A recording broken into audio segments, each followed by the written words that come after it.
In Beijing, push often comes to shove, and smog in the sky often leads to globs on the ground. But as Beijing puts out the welcome mat to the world, its citizens are getting lessons in smiling, waving, standing in line for the bus, and spitting into little bags. Now, if any Beijinger is having a hard time with the bag thing, they might invoke the memory of CNN anchor Jack Cafferty, who infamously ripped what he later called Chinese government officials.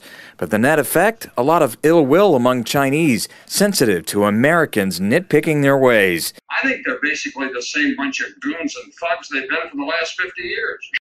And a possible visualization exercise for any Chinese called upon to spit into a bag.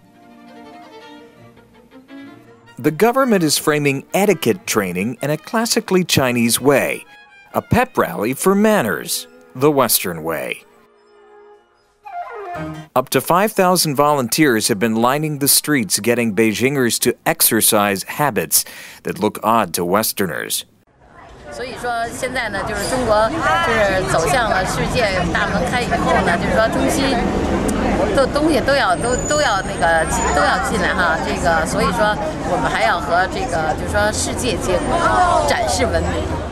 So once a month, residents learn how to line up for a bus, and volunteers turn retraining into a carnival of camaraderie and nationalist pride.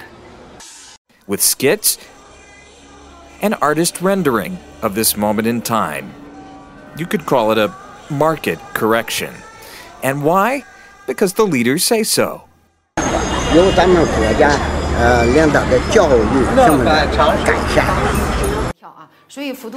Private etiquette schools have been popping up as well. This one trains hotel workers, taxi drivers, and travel agency workers, to name a few. Smiling has its own lesson plan, including do's and don'ts. Miss Mandarin Manners at this school reminds the students that the expression the face makes when you say the word jian approximates the perfect smile. And it should. It means money, which is what got this taxi driver to class. 我觉得这个礼仪挺重要的，拉个乘客什么的，必须得需要这个礼仪上的。比如说你要是对乘客说一些客气话，也许回头率就高一些。 But for all the minding of manners, Beijingers should take comfort in the fact that even Americans are rude. Do you take American Express? I don't understand. By the way, North Korean government-run restaurants in Beijing do take American Express.